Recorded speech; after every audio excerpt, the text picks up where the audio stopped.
مملکت خداداد پاکستان کے وجود میں آنے کے فلسفے میں سے ایک فلسفہ یہ تھا کہ مسلمانوں کی جان، مال اور آبرو کی حفاظت رہے۔ آج ہندوستان میں جو حالات ہو رہے ہیں وہ بتا رہے ہیں کہ قائد اعظم محمد علی جناح رحمۃ اللہ علیہ کا ویژن کیا تھا اور کس طرح سے مسلمانوں کی جان، مال، آبرو کی حفاظت کے لیے انہوں نے قربانیاں دے کر ایک بہت ہی زبردست جذبے کے ساتھ اسلامی جمہوریہ پاکستان کو الحمدللہ معرض وجود میں لانے کا کام کیا۔ لیکن مسلسل چند سالوں سے دیکھا جا رہا ہے کہ اس جمہوریہ اسلامی پاکستان میں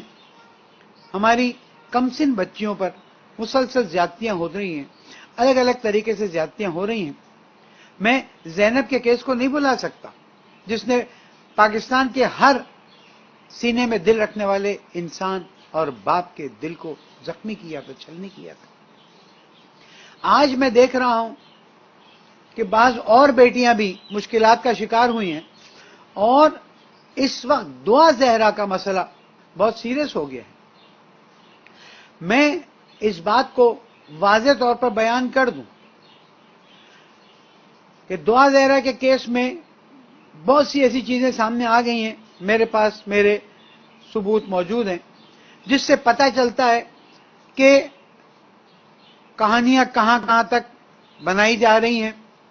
اور کس نے کیا کیا رول پلے کیا ہے۔ یہ کیسے ہوا کہ پہلے ایک جج نے بہت ہی ذمہ دارانہ بیانات دیے اور یہاں تک کہ ہیومن ٹریفکنگ کی بات کی گئی، یہاں تک کہ اغوا کی بات کی گئی، یہاں تک کہ کیس کراچی میں ہی چلے گا اور یہی فیصلہ ہوگا۔ اوپن اینڈ شٹ کیس ہے۔ بچی کی عمر ہر ثبوت سے واضح ہو رہی ہے کہ 14 سال اور چند مہینے سے زیادہ نہیں۔ اس کے باوجود کچھ ایسے حربے استعمال کیے جا رہے ہیں۔ 2 دن پہلے کی پیشی کے حالات دیکھ لیجئے۔ ایسے کیسے ہوا کہ 10 تاریخ کو ہونے والے کیس کی پیشی 6 تاریخ کو فوراً کر دی گئی؟ ایسے کیسے ہوا کہ پہلے جو جج صاحب کیس کو آگے لے کے بڑھ رہے تھے ایک دم سے جج کو چینج کیا گیا اور اس کے بعد ان جج صاحب نے جو طریقہ کار اپنایا؟ میں لیگل فرٹرنیٹی سے دستبستہ درخواست کرتا ہوں، میں صدر اسلامی جمہوریہ پاکستان سے ڈیمانڈ کرتا ہوں،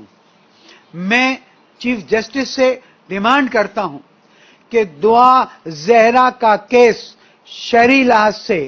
قانونی لحاظ سے اور اخلاقی لحاظ سے صرف یہ بنتا ہے کہ وہ اپنے والد کی اجازت کے ساتھ نکاح کر سکتی ہے، ورنہ اس کا نکاح نہیں ہو سکتا۔ میں کیس کی ڈیٹیلز میں نہیں جانا چاہتا۔ خود نکاح جس کا رجسٹر فارم دکھایا گیا ہے، نکاح خان نے اس کو ریجیکٹ کیا ہے، اس نے اپنے دستخط سے انکار کیا ہے۔ نکاح کیسے ہوا جب نکاح رجسٹرار نکاح خان منع کر رہا ہے؟ اور ہر بچی کی شادی میں نکاح خان باپ سے پوچھتا ہے کہ آپ راضی ہیں کہ یہ نکاح کیا جائے جب بچی جو ہے وہ رشیدہ نہ ہو۔ تو اب اس بچی کے معاملے میں کیا ہوا؟ مجھے معلوم ہے کہ سندھ پولیس کا دل دکھا ہوا ہے، اس لیے کہ ایک محترم آئی جی کو سسپینڈ کیا گیا۔ میں احترام کرتا ہوں محترم آئی جی صاحب کا، لیکن سندھ پولیس والوں، تمہیں خدا کا واسطہ ہے، تمہاری بھی بیٹیاں ہیں، میری بھی بیٹیاں ہیں، میں تمہیں اللہ کا واسطہ دیتا ہوں، دعا زہرا کو بالکل سیپریٹ والدین سے ملاقات کرائی جائے، پوری طرح سے اس معاملے میں والدین کے ساتھ اکیلا بٹھایا جائے، اور اگر دعا زہرا کی پیشی کے وقت، میں دیر سے بات کر رہا ہوں، اگر اس کے کپڑوں میں کوئی موبائل رکھا ہے، کوئی مائک رکھا ہوا ہے، کوئی کان میں چیز ڈالی گئی ہے، اس کو چیک کیا جائے۔ اور میں تمام ارباب اختیار کو بتا دینا چاہتا ہوں، اگر میری دعا زہرا کو انصاف نہیں ملا تو پاکستان کی ہر دعا زہرا پریشان ہوگی، پھر ہم کچھ نہیں کر سکیں گے۔ عوام سے درخواست ہے، تیار ہو جائیں۔ اگر دعا زہرا کے والدین اور دعا زہرا کو انصاف نہیں ملا تو انشاءاللہ جیسے کہ قائد ملت جعفریہ سے میری گفتگو ہوئی اور انہوں نے کہا کہ اس کیس کو بھرپور طریقے سے فالو کیا جائے اور دیکھا جائے کہ انصاف کے تقاضے کیا ہیں، انہیں پورا کیا جائے، اس وقت تک ہم